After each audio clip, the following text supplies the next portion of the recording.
자, 오늘은 창세기 23장을 시작하려고 합니다. 우리가 22장에서는 시험이라는 주제를 가지고 엘로힘께서 어떻게 독자에 대한 아브라함의 독자, 사랑하는 독자에 대해서 내게 번제로 드리라, 그리고 지시한 산이라는 모리아 산을 지명해 줬죠. 그래서 이 모리아 산은 결국 겟세마네 동산까지 오는 이야기가 되고, 예루살렘 성전이 세워지는 장소죠, 솔로몬 시대에. 그리고 이제 우리가 하나 더 봐야 할 것이 아마겟돈 전쟁이 바로 예루살렘에서 이루어지고 있다는 걸 꼭 기억하고 계셔야 됩니다. 그래서 성경의 아마겟돈 전쟁은 다른 게 아니라 바로 예수가 십자가에 못 박혀 죽는 그 사건이 바로 아마겟돈 전쟁입니다. 그래서 요한계시록 보실 때에도 거기에 나오는 모든 전쟁 이야기는 예수의 공생애고, 공생애의 결정판은 결국 스타로스라는 사실을 우리가 기억하게 되는 것이 바로 창세기 22장에서 설명해 준 겁니다. 그래서 미리 22장을 통해서 음을 끌려면 어떻게 해야 예, 그래서 이제 22장은 그래서 이제 여호와께서 준비하신다. 그래서 여호와 이레라는 단어가 나오게 되고, 그 여호와 이레를 통해서 이제 하나님의 일하심이 우리에게 미리 보여주는 장면이죠. 그래서 창세기 22장은 앞에 1장에서 21장까지의 내용이 정리되는 거고, 다시 23장부터 요한계시록까지를 전망하는 그런 큰 흐름 속에 있는 장면이 창세기 22장이었습니다. 그렇기 때문에 여러분들이 창세기 22장을 나름대로 혼자 많이 묵상을 하셔야 됩니다. 되새김질을. 그래서 우리가 생각하는 그런 시험이 아니고 하나님 자신이 우리가 흔히 아는 성부, 성자, 성령을 이께서 하시는 이야기를, 땅에 계시를 주는 이야기를 성경은 시험이라 그렇게 제가 이해를 했습니다. 그래서 여러분들이 성경이 나오는 시험 그러면은 우리가 일상생활에서 받는 그런 시험이 아니라 하나님 자신이 그 신을 설명하는 방법, 그 신을 계시하는 방법이 시험이다, 그렇게 이해를 하셔야 된다고 제가 말씀을 드렸습니다. 자, 그리고 이제 여호와의 사자가 등장하고 있는데, 이 여호와의 사자는 달리 볼 게 없어요. 그냥 말씀을 전하는 사람들이죠. 그래서 신약에서는 제자들이 이 일을 하는 거고, 지금은 저와 여러분이 하고 있는 겁니다. 그래서 알려주는 이야기. 그래서 여호와의 사자는, 그래서 17장 같은 경우는 18장에서는 16장하고 20장에서 등장이 됐죠, 여호와의 사자가. 그래서 학자들은 이 여호와의 사자를 뭐라 그래요? 예수께서 성육신 하기 이전의 모습이 여호와의 사자라, 그렇게 말을 하고 있지만, 우리는 그것도 일부분은 틀리다고 부인할 필요는 없죠. 그것도 맞고 좀 더 폭넓게 보자는 거죠. 그래서 계시를 전달하는 것, 하나님의 뜻을 알려주는 장치가 바로 여호와의 사자로 되어 있다, 그렇게 이해를 하시면 될 것 같습니다. 그러면서 이제 아브라함의 행동을 멈추게 하죠. 이삭을 나무 위에 올려놓고, 그래서 이 나무라는 것이 우리가 뭐라고 그랬습니까? 구약의 말씀이다. 근데 구약의 말씀은 땔감이죠. 뭘 태웁니까? 번제를 태워야 합니다. 그 번제는 누구입니까? 바로 인자 예수죠. 그래서 인자 예수가 번제에 태워지면은 오늘 사건으로 연결되는 거예요. 바로 23장에 나오는 사라가 127세를 살았으니 이것이 곧 사라가 누린 햇스라, 그렇게 이야기합니다. 그러니까 번제가 드려지기까지의 햇스를 성경은 뭐라 그래요? 127, 그렇게 이야기합니다. 그러니까 성경에 나오는 모든 번제의 본질은 누굽니까? 스타로스가 세워지는 사건이죠. 그래서 스타로스가 세워지는 이야기를 우리가 기억해야 돼요. 127이라는 숫자를. 근데 이 127이라는 숫자는 뭐 100하고 20하고 7 세 개의 단어가 합쳐진 거죠. 그래서 127 그러면은 그냥 100은 우리가 이제 앞으로 공부할 수 있어요. 이삭을 통해서 100이라는 숫자를 공부할 수 있고, 또 이삭을 낳은 나이가 몇 세예요? 100이지요. 그죠? 100세잖아요. 그러면 지금 이삭의 나이는 얼마예요? 27세죠. 그죠? 지금 만약에 여기서 본다면 27세죠. 요걸로 계산을 한다면은. 뭐 이거는 그런 계산을 하라고 준 건 아닙니다. 이것도 하나의 뜻이 있는 단어이기 때문에. 그래서 여기서 말하는 7을 우리가 중요시 보면 돼요. 그러니까 일곱 언약이 끝나는 이야기, 일곱 언약이 8로 오는 이야기는 바로 누가 죽어야 돼요? 사라가 죽어야 됩니다. 그러면 여러분, 사라가 죽었다는 의미가 뭡니까? 뭐 어떻게 생각해 보셨어요? 여러분, 사라의 죽음이 우선 여러분 여자를 만들 때를 한번 생각해 보세요. 창세기 2장에서 돕는 배필을 여자라 그랬죠. 그죠? 이걸 여러분이 생각하셔야 오늘 23장을 좀 더 안으로 들어갈 수 있어요. 그냥 겉에서 보는 이야기가 아니라. 그러니까 여러분들이 창세기 2장에서 여자를 만들 때 돕는 배필을 만들겠다 그러거든요. 그 돕는 배필은 요한복음 가서 보니까 보혜사 성령이죠. 그죠? 돕는 배필은 성령이에요. 그러면은 자, 예수가 태어날 때 뭘로 태어나죠? 성령으로 태어나죠. 그죠? 그리고 예수의 공생애도 세례를 받을 때 성령이 임하심으로 시작이 돼요. 이런 걸 보게 되면은 사라가 죽었다라고 하는 이야기가 뭔지 여러분 떠오릅니까? 그러면 이거 연결시키게 되면은 이 둘을, 그러니까 여자가라는 거는 성령이라고 했죠. 그러면 여자가 낳은 아들이 누구예요? 이삭이죠. 여기서는 이삭이죠. 그러면 이삭은 공간복음 시대로 넘어오면 제자들이에요. 제자들. 그래서 예수의 몸에 누가 있는 거예요, 지금? 성령이 계시는 거죠. 그죠? 성령이. 근데 이제 몸을 떠나는 시간이 된 거를 뭐라 그래요? 사라가 죽었다. 그러니까 공생의 시간을 가리키는 이야기가 마치는 이야기죠. 그럼 공생의 사건의 마치는 시간은 스타로스로부터 시작되는 사흘의 시간이죠. 그래서 무덤에서 여러분 베드로전서 가면은 뭐라 그래요? 영이 지옥에 내려가서 복음을 가리켰다 그렇게 나오잖아요. 그죠? 복음을 가리켰다고 나와요. 영이 내려가서. 그러면 그 영이 내려가서 복음을 가리켰다는 것은 땅의 시간이 완료된 것이 뭔지를 성경이 어떻게 했다는 거예요? 설명했다는 거예요. 그래서 땅의 사람들에게, 자, 우리가 히브리서 11장 마지막 절을 보게 되면 뭐라 그래요? 자, 구약의 사람들은 뭐만 받았어요? 약속만 받았죠. 그죠? 약속만. 그리고 그 마지막 절에 가면은 성도들, 지금의 성도들이 뭐 한다 그래요? 언약의 증인이 됐다고 이야기하고 있죠.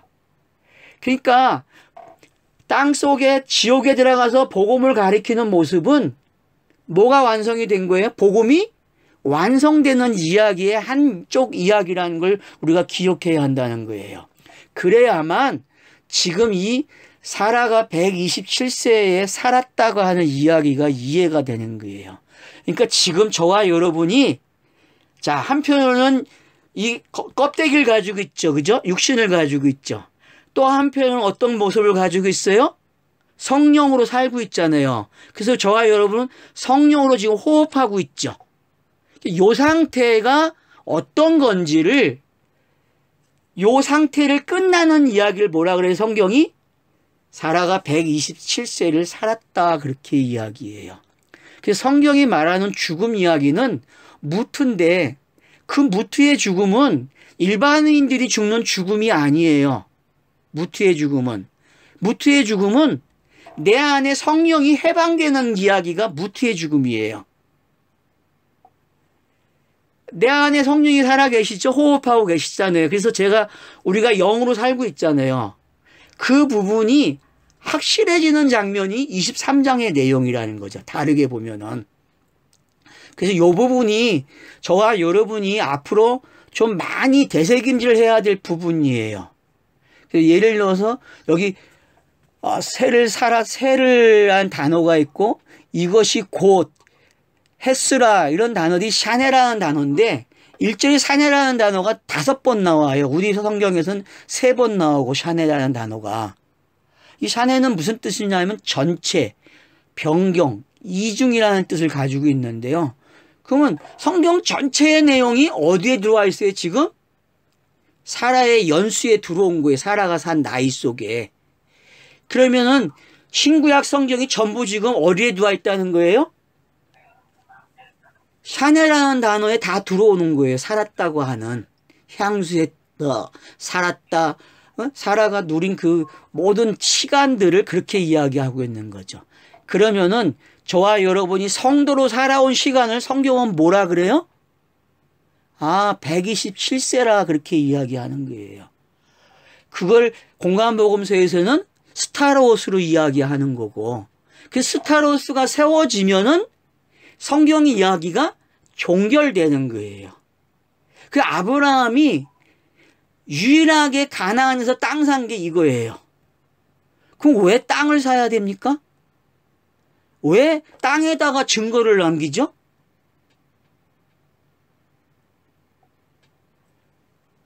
그럼 요나의 표적을 우리가 생각해 봐야 됩니다. 요나의 표적과 아브라함이 땅 산 거와 어떤 관계가 있을 것 같아요?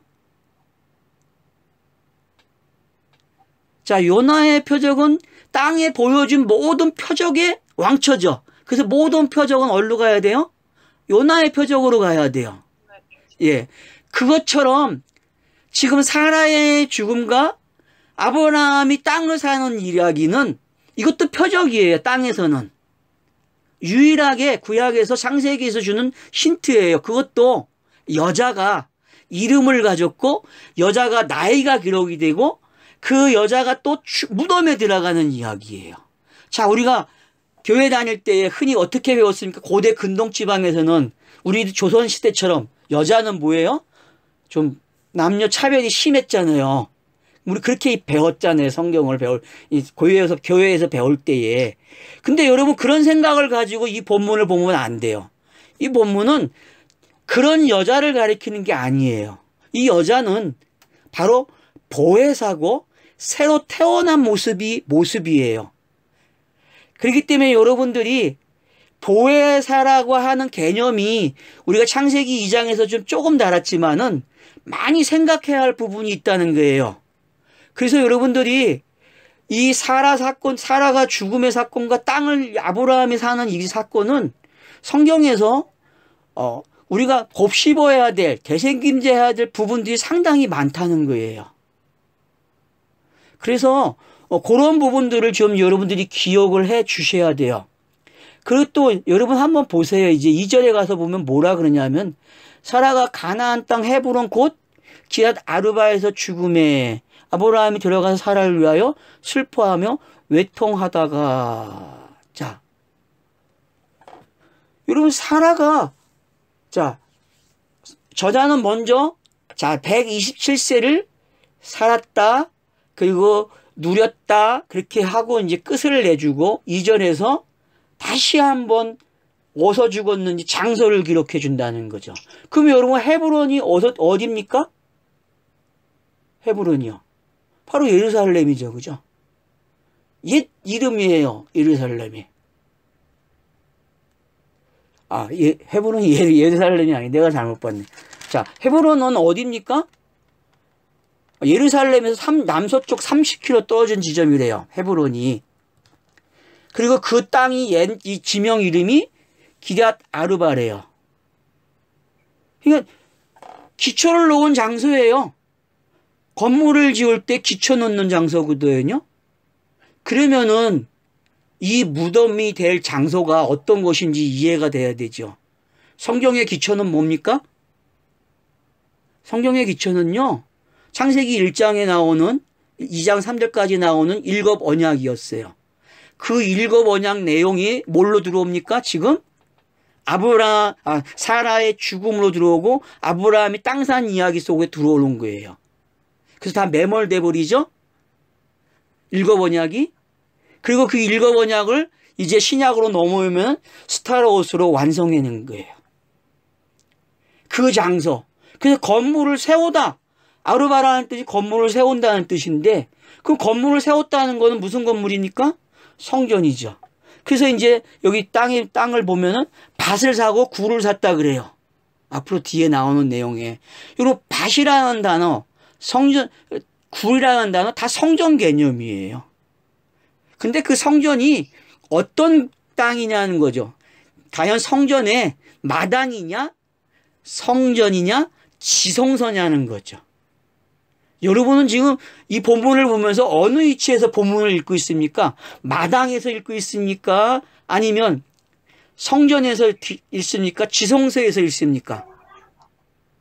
본문을 보는 시각에 따라 달라져요. 마당에서 보는 사람은 어떻게 봅니까? 이 장소가 지금? 그냥 겉모습을 보는 거예요. 근데 어떤 사람은 어떻게 봅니까? 성전 안에서 보는 거예요. 성전 안에서 하나하나 단계를 걸쳐가는 사람이 있어요. 근데 이걸 마치고서 어떤 사람은 지성소에서 지금 이 장소를 보고 있다는 거죠. 여기 지금 그래서 우리가 여기서 봐야 할 부분이 어떤 게 있냐면은 아브라함이 들어가서 사라를 위해 슬퍼하고 애통하다가 그래요. 자, 아브라함이 슬퍼했대요. 그리고 애통했대요. 아브라함이 사라와 함께 지내온 모습이 어떤 거죠? 여러분, 아브라함 모습 속에는 누가 들어있습니까? 사라의 모습이 있죠. 그죠? 그러니까 아브라함의 진실적인 모습은 사라예요. 그 아브라함의 모습이 사라를 보니까 그러면 사라를 지켜보는 모습, 아브라함의 모습은 어떤 모습이 되는 거죠? 어떻게 보면 영이 나와가지고 영이 지난날에 자기의 그 껍데기, 육신을 보고 있는 모습으로도 읽어져야 돼요. 그런 모습이 지금 본문에서 설명이 되고 있는 거죠. 그래서 아브라함이 지금 사라의 죽음을 통해서 자기가 슬그머니 얼로 나옵니까? 자기의 몸에서 나와 있는 모습이 될 수 있어요. 그런 모습이 그래서 여러분 애통했다, 슬퍼했다. 이 고대 근동 문화나 성경 문화 속에서 기록되고 있는 걸 보면 사람이 죽으면 어떻게 합니까? 제일 먼저 오는 사람들이 곡소리 하러 오는 사람들이에요. 곡소리. 그래서 곡을 잘해줘야 돼요. 슬퍼하는 거죠. 그 사람을 통해 위로해 주는 거죠. 그래서 여러분 예수가 죽었을 때도 그렇고 나사로가 죽었을 때도 어때요? 곡소리가 하는 사람들이 등장하게 되고 심지어는 그 해당장의 딸이 죽었을 때에도 어떻게 했습니까? 마가복음에서도 그 등장하죠. 곡하는 사람들이. 그러니까 여러분들이 이 곡하는 장면이 어떤 건지 알아야 돼요. 땅에서는 곡하는 장면이 땅과 이별하는 장면이거든요. 보여지는 세계가 끝내고 보이지 않는 세계에 입성하는 그런 모습이 바로 어떤 모습이 되는 거예요? 지금 본문의 모습이 되는 거죠. 그래서 유일하게 여자가 무덤에 들어가는 이야기는 23장에 한 번 나오고 뒤에 나오는 니브가와 또 누굽니까? 니브가하고 나엘의 두 언니 누구죠? 이름을 자꾸 헷갈리네. 자, 도움 좀 주세요. 네아죠. 그러니까 니브가와 네아가 무덤에 들어가줘요, 같이 이 무덤에. 근데 그 사람들은 기록을 안 해요.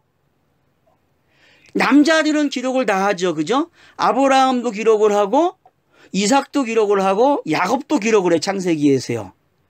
그래서 남자가 셋, 여자가 셋이 들어가요. 이 본문에 들어가서 보면은.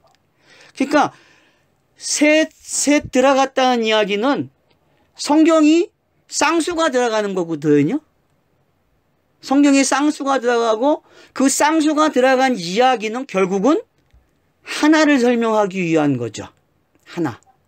그래서 그 하나의 대표가 누가 되는 거예요? 아브라함이 아니라 성경에서는 사라를 주인공으로 뽑아낸 거예요. 그 여섯 무덤의 주인공은 누구예요? 그래서 우리는 흔히 아브라함, 이삭, 야곱으로 이야기하는데 그렇지 않아요. 이 무덤의 주인은 누구예요? 사라라는 사실을 기억해야 합니다. 그러니까 성령께서 재싹슨 사망이라고 가르쳐주잖아요. 야고보서에서. 그 재싹시 사망이라고 하는 게 어떤 건지를 이 본문은 잘 설명하고 있는 거예요. 그래서 성경이 말하는 무티의 죽음은 결국 재싹시 사망이라. 그래서 욕심이 잉태한 즉 사망을 낳는다 그렇게 이야기하고 있는 거죠. 그래서 이 사라의 죽음은 아브라함이 지금 슬퍼하고 애통하는 모습이지만은 우리에게는 슬퍼하고 애통하는 모습이 아니라 내가 하나님의 뜻대로 완성됐다라고 하는 신호죠. 그러면 여러분들이 사라처럼 죽음이 준비되면 좋을 것 같아요. 이 땅의 육신의 죽음이, 무트의 죽음이 좀 잘 정리가 되면 좋을 것 같아요. 우리가. 그래야만 본문의 이해가 좀 깊어집니다. 그래서 이제 3절에 보면 시신 앞에서 일어나 나가서 헷 족속에게 말하여 이르되. 자, 이제 헷 족속에게 말을 걸기 시작하죠. 이건 헷 족속은 어디서 시작이 됩니까? 창세기 10장에서 함의 족보가 기록이 되어 있죠. 그죠? 함의 족보가. 그러니까 여러분 그 함의 족보와 함께 시작되는 족보 속에 가나안 땅에 정착한 사람들이라 그렇게 이해를 하시면 좋을 것 같아요. 물론 가나안이 따로 있었죠. 여러분 창세기 10장에 가면 족보가 함의 족보가 있고 가나안 족보가 따로 있죠. 그 장면을 우리가 좀 기억해야 돼요. 그래서 해족속이라는 것은 어떤 겁니까? 이제 가나안이 정착했다는 사실을 설명해 주고 있는 거고, 그래서 공포, 넘어뜨리라 그런 뜻을 가지고 있다고 하네요. 그러니까 해족속이 공포고 넘어뜨리는 일을 한 거죠. 그러면 넘어뜨린 사람들에게 증거를 얻는 거죠. 자, 여러분 이삭을 낳을 때의 장소가 어디죠? 이삭을 낳을 때의 장소는 블레셋 땅이었어요. 그죠? 아비멜렉 땅이죠. 그죠? 블레셋. 그 아비멜렉 땅에서 이삭이 잉태되었을 때도 들어갔고 17장에서 말씀을 받았죠. 그리고 20장에서 그 아비멜렉 땅에 들어가니까 그들의 가짜 임신이 중지되죠. 그죠? 가짜 임신이 중지가 되고 그래서 거기에는 어떤 일이 일어납니까? 불임이 일어나기 시작하죠. 그 불임이 끝날려면 어떻게 해야 됩니까? 사라가 누군지 배워야 되고 아브라함이 누군지 배워야 돼요. 그래서 이 사람들도 아브라함에 대해서 알고 있는 것 같아요. 몇 절이 그걸 설명합니까? 아브라함에 대해서 알고 있다는 것을. 5절과 6절을 보면은 이들이 하는 말을 통해서 알 수 있어요. 그러니까 여러분들이 지금 20장에 나오는 그 아비멜렉에게 아브라함을 엘로힘이 설명할 때 뭐라고 설명해 줍니까? 이 사람은 하나님의 선지자라 그렇게 가르쳐주고 있죠. 그 지식이 여기도 그대로 있다는 걸 알 수 있어요. 6절에 보면은 내 주여 들으소서 당신은 우리 가운데 있는 하나님이 세우신 지도자이시니. 자, 여기 보세요. 하나님이 세우신 지도자라고 이야기하고 있습니다. 그러니까 여기서 우리가 기억해야 할 것은 하나님이 세우신 지도자 그러면은 앞에서 어디서 배웠어요? 20장을 기억해야 한다는 거죠. 그리고 20장으로 기억을 해야 되고 나와서 뒤로 가기 시작하면은 본문이 읽어지기 시작하면 또 이런 것 비슷한 게 어디서 나옵니까? 바로 뒤에 이 24장 이야기가 이 이야기를 더 확대시켜 주는 거죠. 이 부분을.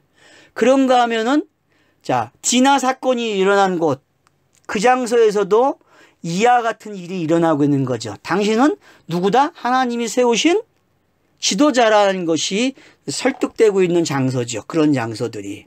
그러니까 저와 여러분은 이 땅에서 어떤 이름이 필요해요? 어떤 이름? 하나님이 세우신 지도자다라는 말이 필요하다는 거죠. 그래서 여러분 엘리야와 엘리사가 어떻게 불렸죠? 그 시대에 하나님의 사람 이렇게 불렸죠. 하나님의 사람. 그래서 여기서 이야기하고 있는 걸 그러니까 해족속들은 아브라함에 대해서 정상적으로 어떻게 했다? 이해가 된 사람들이죠. 그러니까 이들은 지금 베드로의 신앙 고백처럼 신앙 고백을 한 거예요. 근데 엘로힘에서 멈추면 안 되죠. 성경은. 어디까지 와야 돼요? 여호와로 와야 돼요. 여호와로. 엘로힘은 시작하는 단어라고 했죠. 그죠? 엘로힘은. 그러니까 이들이 지금 엘로힘으로 아브라함을 고백했다는 것은 이제 아브라함이 더 가르쳐 줘야 돼요.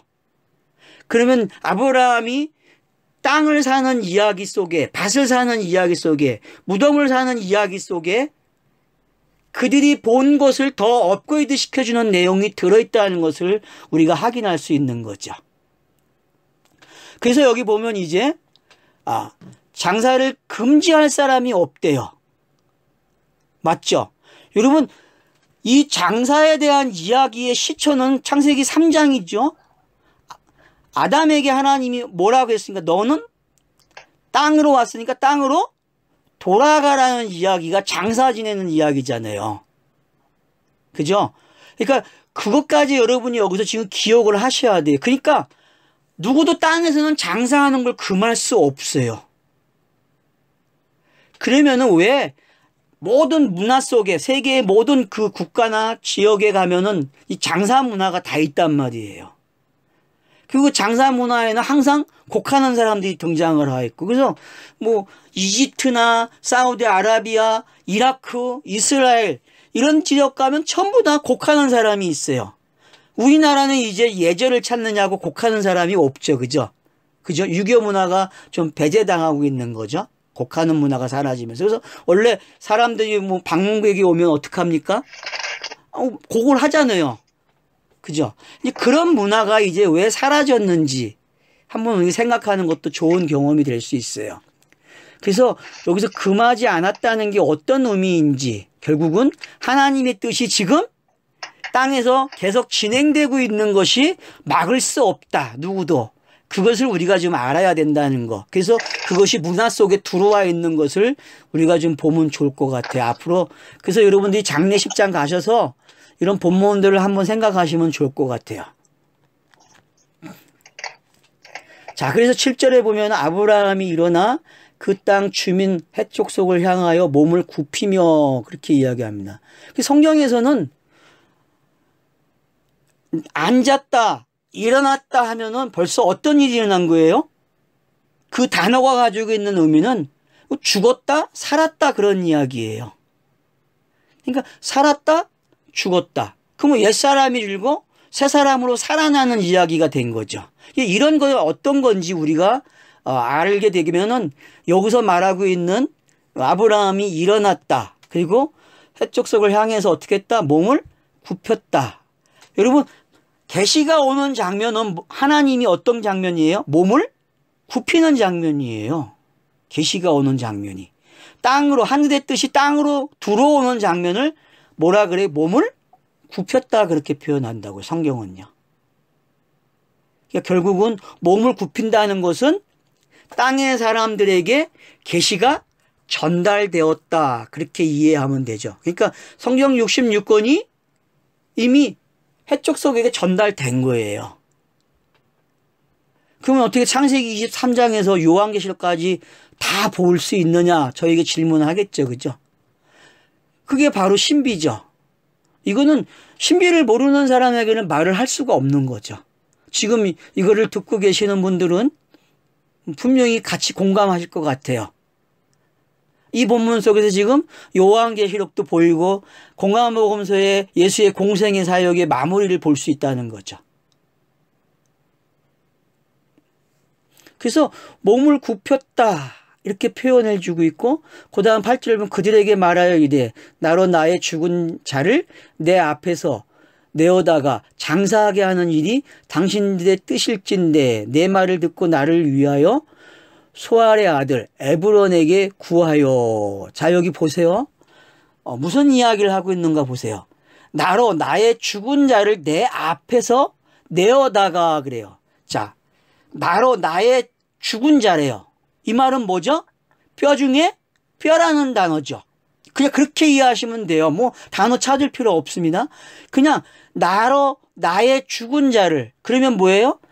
이는 내 뼈 중에 뼈요, 살 중에 살이라 그런 표현이에요. 그러니까 하나죠. 그죠? 하나. 그러니까 성령이 임한 사람, 보혜사가 있는 사람은 이 표현이 되는 사람이에요. 그래서 이 표현을 땅에서 지금 끝내는 장면이죠. 이 장면을. 그러니까 보혜사 성령이 육신에 들어와 계시는, 그래서 질그릇에 담겨져 있는 보화라고 이야기하죠. 성경이. 그러니까 질그릇에 담겨진 보화라는 건 뭐예요? 결국은 내 육신에 지금 누가 와 계신 거예요? 성령이 계시는 것을 그렇게 표현한 거죠. 그죠? 그러니까 생명이 있다. 영생이 있는 사람은 바로 질그릇에 뭘 가지고 있어요? 영이 있는 거고 성령이 계시는 거죠. 그걸 가리켜서 그리스도인 그렇게 말을 하는 거죠. 기름 부음 받은 자. 그렇게 이해가 되신다면은 지금 여기 나로 나의 죽은 자를 내 앞에서 내어다가 장사하게 하는 일이, 그러면 여러분 예수의 공생애가 시작할 때에 성령으로 잉태되고, 자, 그 다음 공생애 시작하면 세례 받을 때 성령이 로 세례를 받죠. 그죠? 임하시죠? 그리고 어떻게 합니까? 요한복음 21장 가면 호흡을 주시죠. 20장에 가면은. 그죠? 호흡을 넣어준다고요. 이렇게. 예? 30초 남았어요. 그래요? 그래서 그 장면을 기억하시면 좋을 것 같아요. 그러니까 그 무덤에 들어가서 나오신 분이 성령을 받으라면서 후 바람을 넣어주는 그 장면을 우리가 기억을 해야 된다는 거죠. 그 장면이 오기 위해서는 어떤 일이 일어나야 돼요? 지금 아브라함이 하는 일이 일어나야 돼요. 그러니까 예수가 무덤에 들어가는 일이 분명히 있어야만 그 성령을 넣어주는 일이 어떤 건지 알게 되는 거죠. 그러면 저와 여러분에게는 이미 그 일이 다 일어난 거예요. 하나님의 뜻이 진행이 다 끝난 거예요. 그걸 카이로스 시간 그렇게 이야기하는 거죠. 그런 의미에서 여러분들이 지금 이 이야기를 기억하시면 좋을 것 같습니다. 자, 좀 쉬었다 하겠습니다. 자, 그래서 이제 그 소알의 아들 에브론에게 구하여, 이제 왜 땅을 소알인 사람한테, 소알의 아들 에브론에게 사야 되는가 한번 우리가 생각해야 된다는 거죠. 소알이라는 단어가 무슨 뜻입니까? 자, 소알 그러면 뭡니까?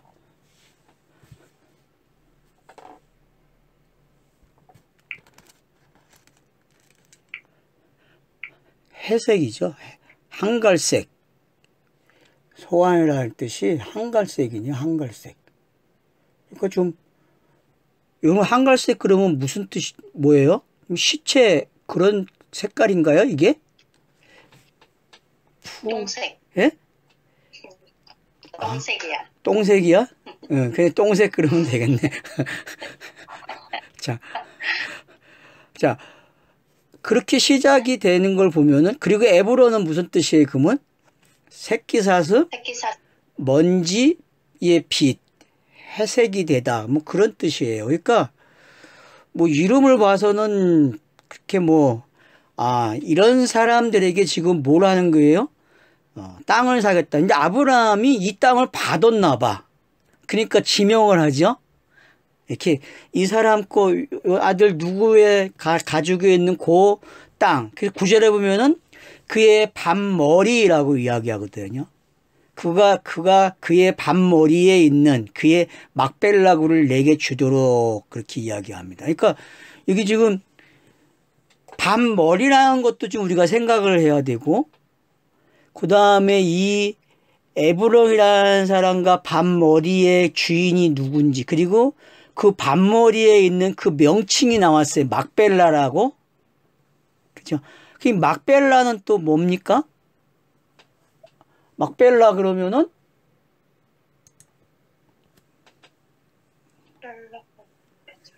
뭐 종말, 끝, 하여튼 가장자리 뭐 그런 뜻이니까 끝까지 왔다는 이야기죠. 그러니까 끝을 상징하고 있는 거죠. 그래서 제가 이 강의를 하면서 지금 어디까지 보는 거예요? 요한계시록까지 보는 거예요. 왜? 이 이야기가 계속 반복되고 있는 거니까요. 그러니까 어떤 무덤에 들어가는가, 그것도 중요하다는 거죠. 여러분은 어떤 무덤을 남기고 싶어요? 여러분은 비석을 세우면 어디에다가 뭘 적어 놓을 거예요? 뭐 요즘은 그냥 대중이 사용하는 다단계식으로 되어져 있는 그런 계통의 그 항아리에 넣어서 뭐 그런 식으로 하고 있는데, 자, 뭐 그런 거나 그거는 뭐 보여지는 거니까 별 의미가 없어요. 다만 무트의 죽음이 어디에 머무르느냐가 중요한 거죠. 무트의 죽음이. 그러면은 성경이 말하고자 하는 끝을 아는 사람이 들어가는 장소거든요. 성경이 말하는 끝을 아는 사람. 계시가 전달하고자 하는 그 마지막 단계를 아는 사람만이 뭐다? 바로 막달라 굴에 들어가는 거예요. 그러면 이것도 뭐 쌍둥이 굴이라 그러는데, 여러분 쌍둥이 굴로도 이해할 수 있지만 고고학으로 발견된 무덤을 보면 쌍둥이가 아니라, 그러니까 다중으로 들어가게 돼 있어요. 이게 가정묘로 보시면 돼요. 가정묘. 제가 먼저 한번 옛날에 그림을 그린 적이 있는데, 이 동굴 입구에 문을 열고 들어가면은 잘 먼저 죽은 사람이 놓이는 장소가 있어요. 그러면 거기다가 놔둬요. 그러면 거기서 뼈만 남겠죠. 그죠? 썩어가지고. 그러면 그 뼈만 남으면 다음 사람이 들어가려 그러면은 그 뼈를 담아가지고 항아리에 담아서 집어넣어놔요. 그걸 그렇게 된 걸 뭐라 그래요? 쌍둥이 묘 그래요. 그래서 제가 열왕기상을 이야기할 때 다윗의 묘실에 들어갔다. 하나님께 순종한 자들, 하나님께 복종한 자들은 다윗의 묘실에 들어갔다. 성경이 기록해 주잖아요. 뜻을 따른 자들은.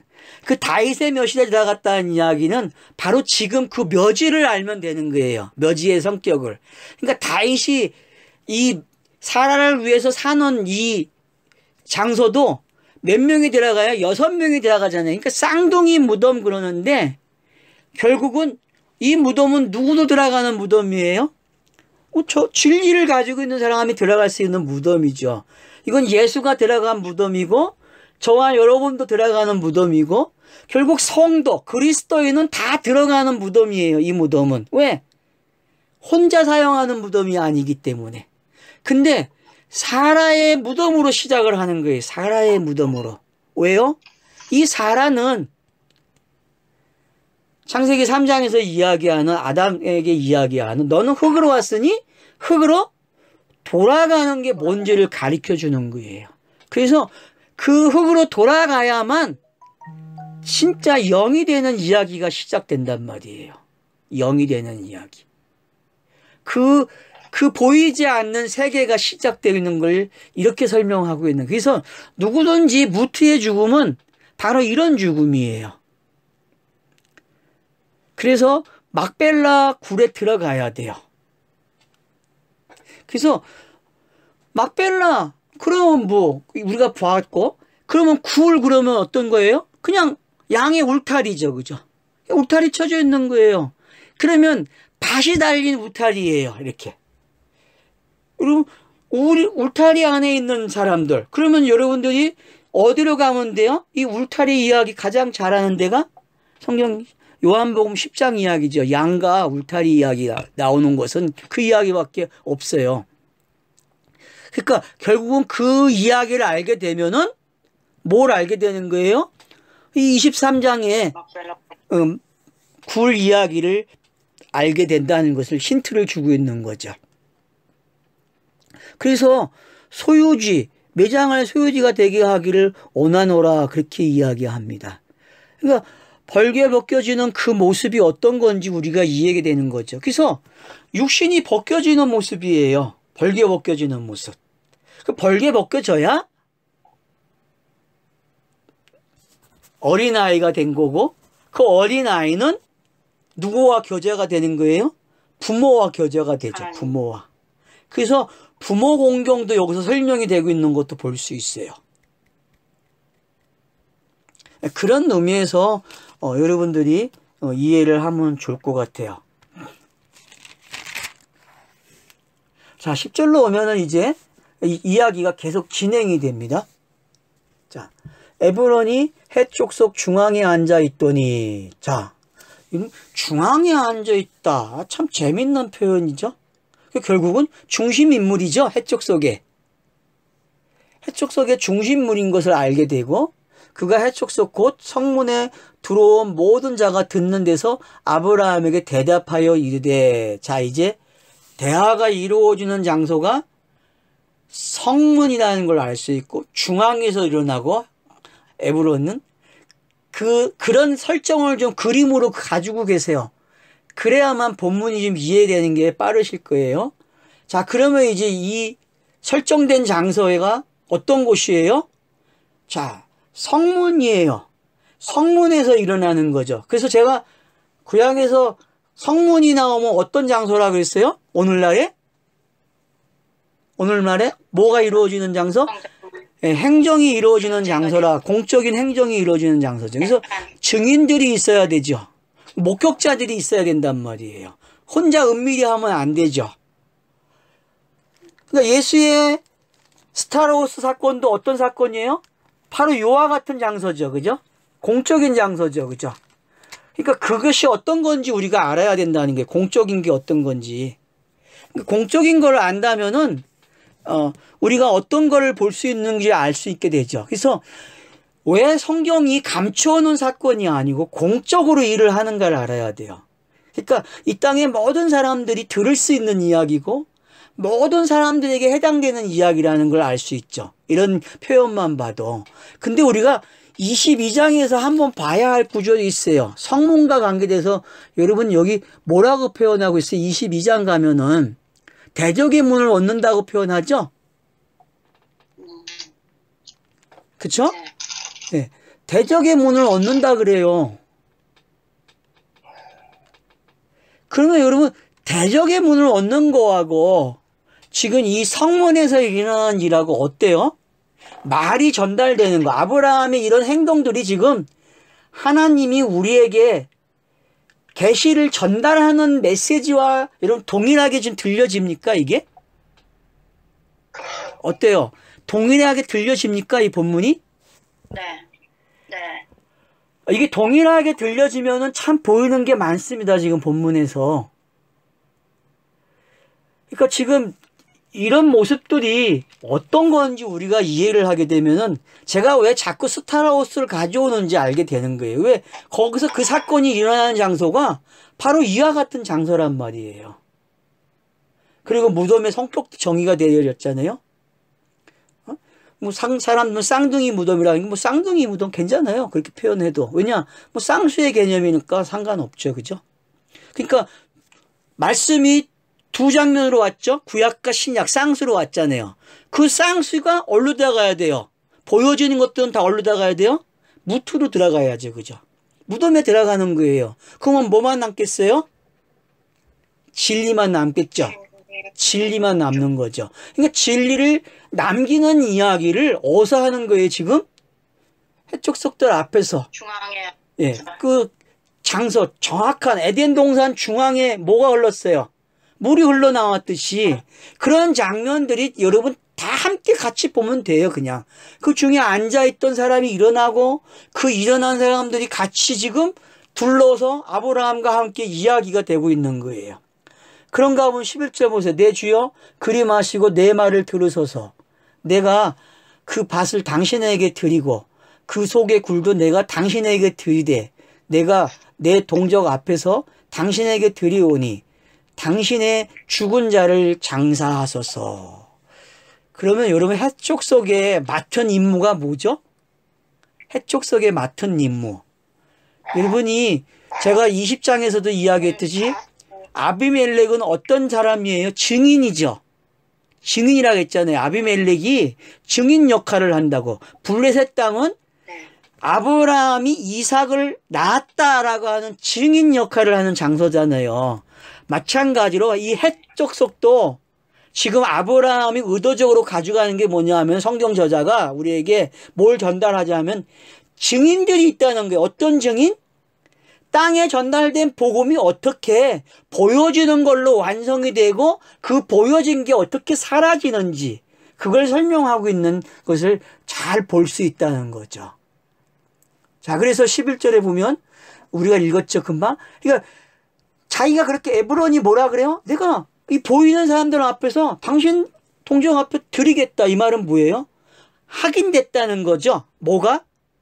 계시가 66권의 성경이 어떤 건지 표적을 넘어서 진리가 되는 걸 내가 참여하겠다. 그런 의사거든요. 근데 이 사람이 참여는 못해요. 왜요? 아브라함이 돈을 지불해야 되기 때문에. 이 사람은 그냥 주려고 하는데 아브라함이 돈을 지불한다는 거예요. 그러면 성경에서 돈을 지불하는, 은전을 지불하는 게 어떤 의미죠? 여러분 스가랴에서 11장 12절을 한번 참고해 보세요. 스가랴에서 11장 12절이 무슨 이야기입니까?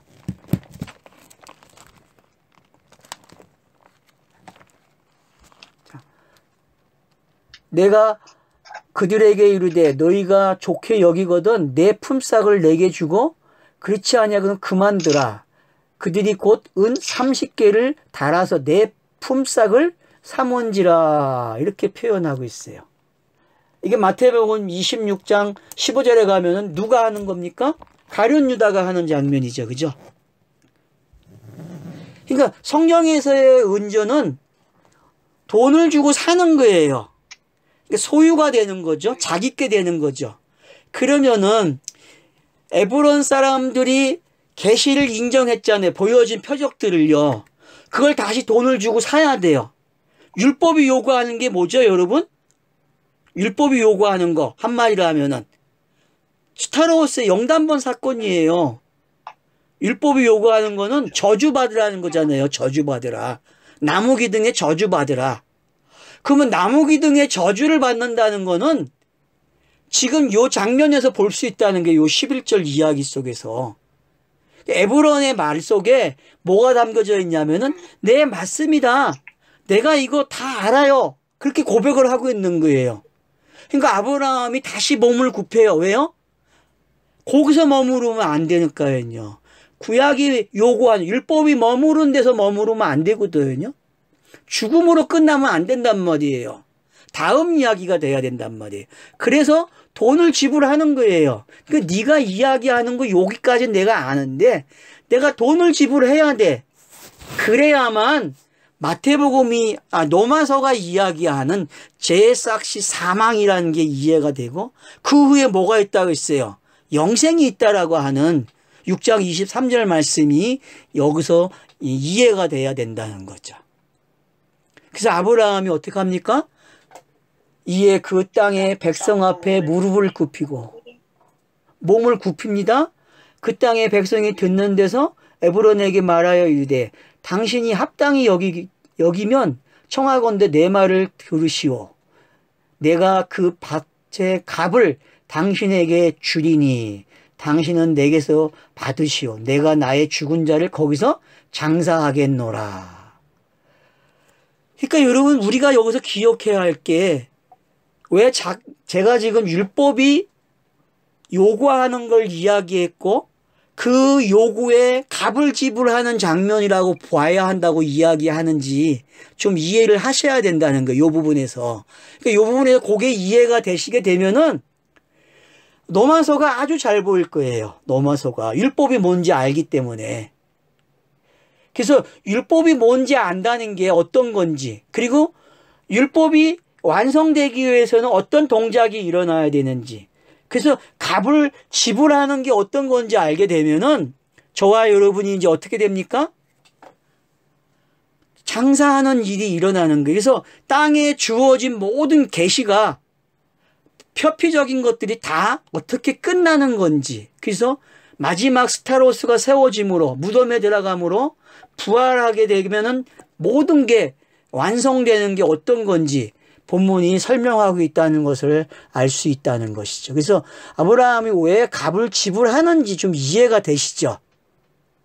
성경이 왜 가룟 유다가 그 일을 해야 됐고, 그걸 또 왜 예언했는지, 이런 것들을 우리가 알게 되면은 결국은 뭘 알게 되는 거예요? 모든 성경 이야기는 정말 예수 그리스도에 관한 이야기라는 게 확실해진다는 거죠. 그리고 옛 언약과 새 언약의 이야기가 어떻게 진행되고 있는지 우리에게 잘 설명해 주고 있다는 걸 알 수 있습니다. 그래서 한편으로 또 기업 물을 자도 우리가 생각하면 좋죠. 왜냐하면 기업 물을 자를 우리가 이해를 하게 되면은 대신 기업을 물어주죠. 그죠? 대신.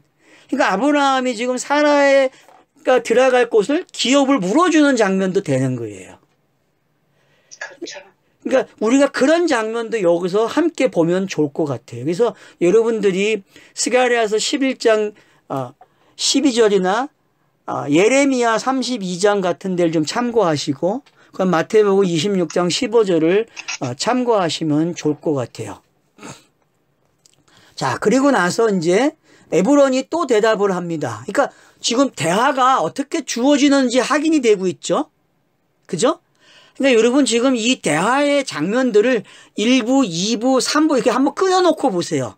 끊어놓고 보면은 3일길의 모습이 보여질 수 있어요. 성경의 3일길이. 그래서 여기서 성경 저자는 의도적으로 3일길을 가지고 가는구나, 대화 속에서. 그런 표현들을 여러분들이 함께 좀 찾아내면 좋을 것 같아요. 그래서 이제 14절에서 다시 시작이 되는 거예요. 에브론이 이제 또 대답을 합니다. 아브라함이 대답을 하니까, 내 주여 내 말을 들으셔서 땅값은 은 400세겔이라. 자, 은이 400세겔이래요. 여러분 400이라는 자 그냥 사러 오면 된다 그랬죠. 그죠? 동그라미 그냥 뺍시다. 빼고 그냥 사러 오게 되면 어떤 일이 일어난 거예요? 진리로. 율법에서 진리로. 자, 율법의 마침이 되는 거죠. 땅에서 완성되는 숫자죠. 그죠? 4는. 땅은, 그러니까, 4라는 숫자는 하늘의 뜻이 땅에서 완성되는 이야기예요. 그러니까 그걸 지불한다는 이야기죠. 아브라함이. 그러면은 땅에서 보여지는 것도 완성이 되고 진리로도 완성이 되는 거죠. 그죠? 값을 지불함으로써. 그런 장면이 지금 여기서 보여지고 있어요. 그렇지. 자, 그래서 이거 400세겔은 4.56kg래요. 지금 계산법으로 하면은 4.56kg. 4.56이래요. 그런 것까지는 우리가 볼 필요는 없고, 단지 여기서 죽은 자를 장사하는데 왜 이런 돈을 안 받을 것처럼 이야기하잖아요. 지금 15절 보면은 에브론이. 근데 아브라함이 지불을 하는 거예요. 아브라함이 에브론의 말을 따라 에브론이 해촉속이 듣는 데서 말한 대로, 여기 듣는 데서 말한 대로 그래요. 그러니까 선지자들이 와서 말한 대로, 또 성경이 말한 대로. 그래서 공관복음서의 기록 방법이 뭐예요? 말한 대로 응하였더라. 말한 대로 응하였더라 기록하죠? 공관복음서의 기록 방법의 특징이 요한복음도 마찬가지고 응하였더라. 그러니까 이 표현법이 구약에도 있다는 거예요. 구약에도 충분히 우리에게 지금 아브라함이 그래, 네가 뭘 알고 있네? 그래, 니는 구약적 표현이고 나는 신학적 표현으로 내가 응해줄게. 그렇게 여러분이 들려야 된다는 거예요. 일거 번역이 완성이 어떻게 되는지 보여주겠다는 거죠. 그죠? 그러니까 그런 의미로 여러분들이 이 은 400세계를 이해하면 좋을 것 같아요. 그래서 그 당시에 상인들이 통용하는 은 400세계이라 그래요. 여러분, 상인들이 어떤 사람들입니까? 예? 무역하는 거, 주고받는 거, 율법으로 죽고 율법을 벗어나서 진리로 나오는 거, 이런 걸 통용하는 거죠. 그렇죠? 결국은 하는 거. 소리꾼들이죠. 말을 전달하는 소리꾼들이에요. 상인들은요. 그냥 쉽게 이해하세요. 성경이 기록되는 방법을 상인으로 표현했다. 그렇게 이해하세요. 66권이 전달되는 방법이 뭐다? 상인들이 왜? 옛날에 말을 전파해주는 사람들, 각 세계, 각 지방에 전파하는 사람들이 누구예요? 상인들이에요, 여러분. 제일 빠르게 전달해주는 사람들 아니에요. 우리나라에서 보발꾼들이라 하죠, 그 사람들을. 예? 조선시대에 보발, 상노에서 봤잖아요, 우리가. 예? 상노의 조직이 어떻게 되어 있어요? 보발꾼들이 쫙, 말이 전달되면 어떻게 돼요? 쫙 전달되잖아요. 그와 같아요, 옛날에도요. 그러니까 이스라엘이라는 지형은 킹의 대로가 있다고 했잖아요. 어서부터 시작되는. 어서부터. 예? 바벨론에서부터 시작이 갈대아 우르에서 시작해가지고 어디까지 가요? 킹의 대를 통해서 애굽까지 가는 길이 있다고 했잖아요. 왕. 그러니까 그 길을 따라가는 것. 요셉도 이 길을 따라가면서 팔렸잖아요. 그죠? 요셉이 팔린 것도 이런 방식이 팔렸잖아요. 그러니까 여러분들이 상인들이 사용하는 방법대로 지불을 했다라는 말은 그들이 이 가지고 있는 지식, 표적의 지식들, 들려진 모든 것들을 아브라함들이 그대로 응해주겠다. 그렇게 표현하고 있는 거예요. 그러면 공간보험서에서도 이 표현이 나왔잖아요. 응하였더라, 응하였더라. 라는 단어가 이제 좀 이해가 되실 거예요. 여기서 그런 부분들이. 네. 자, 그 다음에 이제 17절을 보면은 마므레 앞 막벨라에 있는 에브론의 밭, 곧 그 밭과 거기에 속한 굴과 그 밭과 그 주위에 들린 모든 나무가. 자, 여기 지금 어떤 내용 같아요, 여러분? 17절 보면은. 자, 복음이 반복된 거, 계시가 반복된 순서가 이렇게 기록된 거라고 생각이 되십니까? 네. 예? 앞에서는 22장에서는 어떻게 했어요? 이름을 나열했죠. 누구의 이름? 네. 나홀 집안의 이름을 딱 나열해 주면서 누구 나오게 했어요? 니브가 나오게 했죠. 그죠? 누가? 예. 네. 그 기법하고 똑같은 거예요. 요거는 그냥 성경 저자가 요렇게 또 사용하는 거예요. 아, 거기는 어떤 곳이고 뭐가 있고 뭐가 있고 뭐가 있고 뭐가 있다.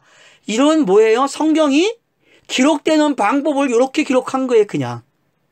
그러니까 지금 성경의 이야기가 요 이야기에 어떻게 싹 들어와 있는지 알겠죠? 본문에서. 네. 66권이 요 모습으로 딱 들어와 있는 거예요, 지금. 요 모습. 그러니까 아브라함이 이거 꼭 사야 돼. 왜? 땅에 성경 66권을 줬으니까 요대로 응해야 되고 요걸 다 없애야 되잖아요. 없애가지고 누구에게 기록을 해야 돼요? 저와 여러분에게 기록해야 되잖아요, 성경이. 그쵸? 아브라함이 지금 그 일을 하는 거예요. 이 땅을 산다는 이야기는 사라가 죽음으로 이 사라가 가지고 있는 내용을 어디로 가져가겠다는 거예요? 하늘로 가져가겠다는 거예요. 하늘로. 그처럼 저와 여러분도 어떻게 하겠다는 거예요? 마음에 심어주겠다는 거예요. 마음에 심어주겠다. 성경이 기록되는 이야기가 지금 이렇게 표현된 거예요. 막벨라, 마무리 앞 막벨라에 있는 에브론의 밭, 곧 그 밭과 거기에 속한 굴과. 아마 번역하기도 되게 어려웠을 것 같아. 이 문장 만드느냐고 되게 힘들었을 것 같아. 번역하는 사람들도. 근데 우리는 그냥 이걸 쉽게 읽을 수 있어. 어떻게? 아, 한 장면 끝나고 다시 반복된 장면이고 다시 반복된 장면을 이렇게 표현했구나. 이렇게 이해하면 되는 거예요. 꼭 문장을 만들려고 할 필요가 없다는 거죠. 자, 이해가 되죠? 네. 자, 그래서 18절에 보면 성문에 들어온 모든 해족속이 보는 데서 아브라함의 소유로 어떻게 했다? 확정된지라. 그러니까 보는 대로 해족속이 가지고 있던 성경의 내용, 그 표표적인 것들을 다 어떻게 해요? 다 걷어가는 거예요. 걷어가고 무덤에 쑥 넣게끔 준비가 끝나는 거예요. 그게 스타로스 사건이잖아요. 그러니까 예수의 영단번은 주어진 모든 계시의 책들, 구약을, 옛 언약을 어떻게 해요? 완전히 무덤으로 가져간다니까? 그게 죄액삭시 사망이잖아요. 죄액삭시 사망이 그거잖아요. 그러니까 옛것이 죄잖아요. 맞죠? 옛것이 죄예요. 옛것이. 진리로 주어지지 않은 옛것. 진리를 설명하기 위해서 처음 주어진 것 옛것. 그걸 무덤에 집어넣는 걸 무투라 그래요. 무투의 죽음. 그러니까 무투의 죽음은 우리가 그렇게 생각 안 하면 이해를 못 해요. 그러니까 성경이 말하는 무투의 죽음을 여러분들이 좀 잘 이해를 하시면 좋겠어요. 좀 이해가 되죠?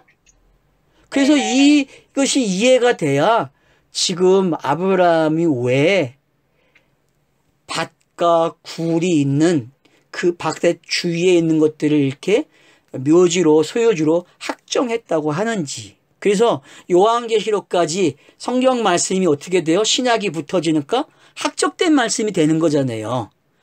영단번의 사건이 일어나니까 확정된 말씀이 되는 거죠. 그죠? 그러니까 여러분들이 이런 걸 알게 되면은 진짜 23장 이야기가 성경을 기록하는 이야기고 옛 언약과 새 언약이 어떻게 하나가 되는지도 설명이 되고 또 내가 어떻게 표피로 시작해서 진리로 끝나는지 이런 내용들이 여기에 지금 들어있다는 것을 확인해 주고 있는 거죠. 그런 면에서 저와 여러분이 이 본문이 이해가 되었으면 하는 거예요. 그래서 우리가 오늘 보고 있는 이 장면들 보세요. 그래서 이제 19절에 보면은 그 후에 아브라함이 그 아내 사라를 그 가나안 땅 막벨라 밭굴에 장사하였더라. 결국은 성전이 어떻게 끝나는지 그리고 어떻게 새로운 성전이 주어지는지 보입니까? 이 본문에서. 네. 예. 그래서 그 후에라는 단어는 뭐예요? 때가 됐다 그런 단어예요. 때. 마지막 때. 성경이 말하는 마지막 때. 종말이죠. 그러니까 그 마지막이 어떻게 끝나고 있는지를 잘 설명해 주고 있는 거죠. 그래서 20절에 보면 이와 같이 그 밭과 거기에 속한 굴이 해족속으로부터 아브라함이 매장할 소유지로 확정되었다. 그럼 여러분 이 확정된 장소가 66권이라는 거 이해가 됩니까? 요 장소가 지금 66권이에요. 이해가 됩니까? 성경을 읽는 독자들은 어떤 일이 일어나요? 지금 매장지에 들어가야 되고 그 매장지의 뜻을 알아야 진리로 나오게 되는 거예요. 그래서 성경을 한 장 한 장 읽어 나간다는 것은 어떤 거예요? 이 매장지 사는 게 어떤 건지 알게 되고 그 매장지에 들어가게 되면은 이제 매장지에서 나오는 걸 알아요. 왜? 그게 성경 읽기이기 때문에요. 그래서 지금 66권이 딱 매장지로 기록이 되어 있는 거예요. 자, 이해가 됩니까? 이 마지막 말이? 네. 목사님 어때요? 이해가 되세요?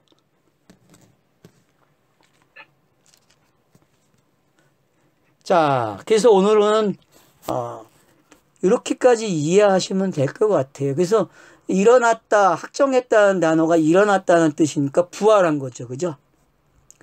그래서 성경이 앞부분만 있으면 안 되고 뒷이야기도 있어야 돼. 죽었다, 부활했다. 그게 성경 이야기예요. 그래서 창세기 1장부터 계속 이 이야기 하고 있는 거예요. 이 이야기. 성경의 내용이 이거야. 이렇게 하면은 이렇게 매장이 돼야 돼. 그래서 성령이 어떻게 사라를 통해서 나오게 되는지. 그래서 나오게 되면은 자유로운 사람이 되는 거죠. 그죠? 허물과 죄로 죽었던 그 모습에서 자유로워지는 거고. 그러니까 성경을 안 읽으면 어떤 일이 일어나는 거예요? 허물과 죄에서 나오지 못해요. 성경을 읽으셔야 돼요, 여러분들이. 그 성경 읽기를 하시면서 매장지에서 함께 죽어야 돼. 그리고 함께 죽고 함께 나와야 된다니까요. 이 일이 정말 일어나기를 간절히 원합니다. 그래서 시간이 이렇게 1시간 이제 한 3분 정도 남은 것 같네요. 그래서 오늘은 여기까지 하겠습니다. 감사합니다. 네, 수고하셨습니다.